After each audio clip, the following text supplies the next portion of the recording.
भगवान की माया जितनी प्रबल, उतनी दया भगवान की प्रबल। भगवान अपनी माया को जितना प्रबल बनाया है, उतना ही भगवान की जीव पर दया असीम है, अनंत है। परमात्मा दया के समुद्र है। भगवान की दया इतना है कि कभी कोई किसी युग में घनघोर तपस्या करके भी उनकी दया का वर्णन नहीं कर सकते। 4 वेद और 18 पुराण भी उनकी दया का वर्णन करने में समर्थ नहीं। भगवान इतनी दया की मूर्ति है। दया की झील नहीं, नदी नहीं, तालाब नहीं, दया की अथाह समुद्र है, सिंधु है, सागर है। लेकिन जीवात्मा अनंत काल से आवागमन, जन्म मृत्यु के चक्र में क्यों फंसी है? जब भगवान इतनी दया के समुद्र है, तो क्यों उनकी दया हम पर नहीं हो रही? क्योंकि उनका एक शर्त है, जब तक शर्त पूरा ना हो तब तक बिगड़ी नहीं बनेगी।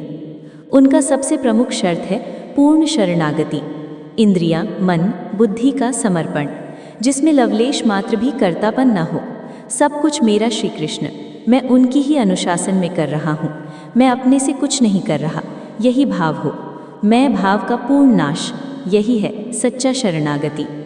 अपनी कोई बल ताकत जिसमें लवलेश मात्र भी ना हो, ऐसी पूर्ण शरणागति चाहिए भगवान को। सिर्फ वाणी से कहने वाला नहीं कि हे श्री कृष्ण मैं आपकी शरण में हूँ। अंदर से पूर्ण समर्पण होना है भगवान में, तब बिगड़ी बनेगी। अनंत जन्म से समर्पण सच्ची नहीं हुई है, यही कारण है बार बार संसार में जन्म हो रहा। वाणी से कह देते हैं हम भगवान की शरण में हैं, लेकिन भगवान की शरणागति सच्ची नहीं रहती। अंदर से तो यही रहता है मैं कर रहा हूँ, ये मेरा। इन सब का त्याग जरूरी है।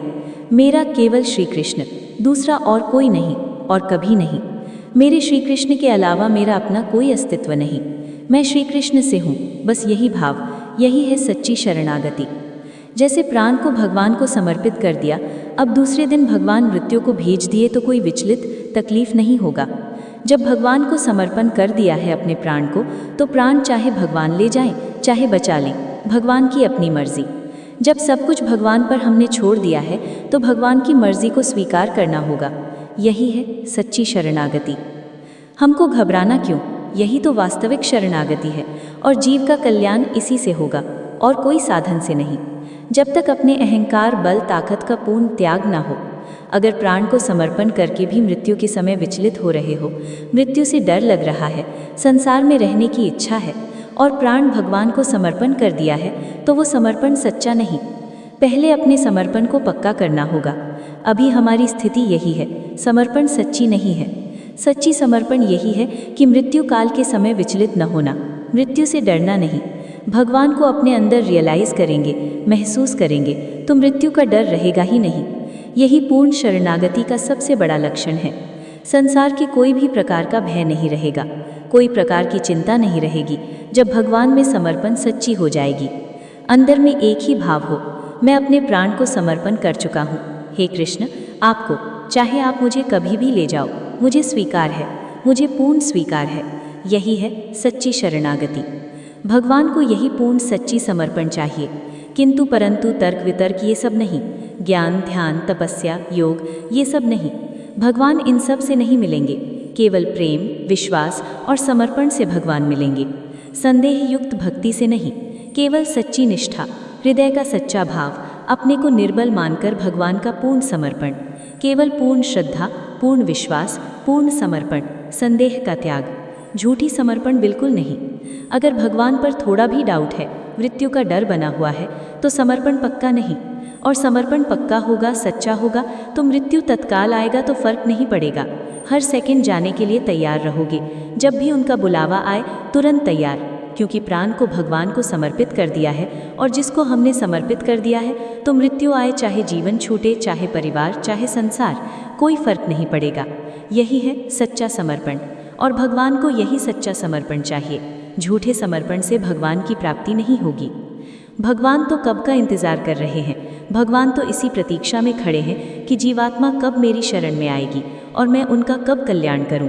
लेकिन जीवात्मा अपनी अज्ञानतावश भगवान को नहीं जानती और उनकी शरण में नहीं जाती, और जो भक्ति करते हैं भगवान की, उनकी भी शरणागति सच्ची नहीं होती। बस यही कारण है जीव अनंत काल से माया के बंधन में फंसी हुई है।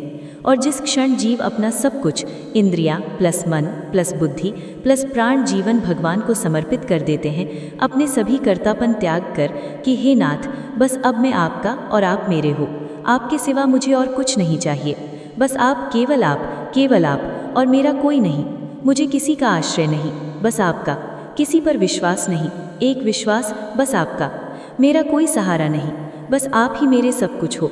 बस यही शब्द हृदय से निकल गया रोते हुए तो समझ जाएं बस हो गई मुक्ति। इसी जन्म में मुक्ति मिल जाएगी अगर ऐसा भाव इसी जन्म में भगवान के प्रति हो गया, भगवान से प्रेम सच्चा हो गया।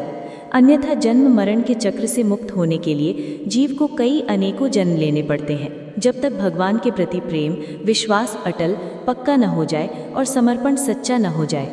भगवान इसी प्रतीक्षा में है अनादिकाल से, परंतु जीव की शरणागति अभी पूर्ण सच्ची नहीं हुई है। यही कारण है कि जीव माया के बंधन में फंसी हुई है।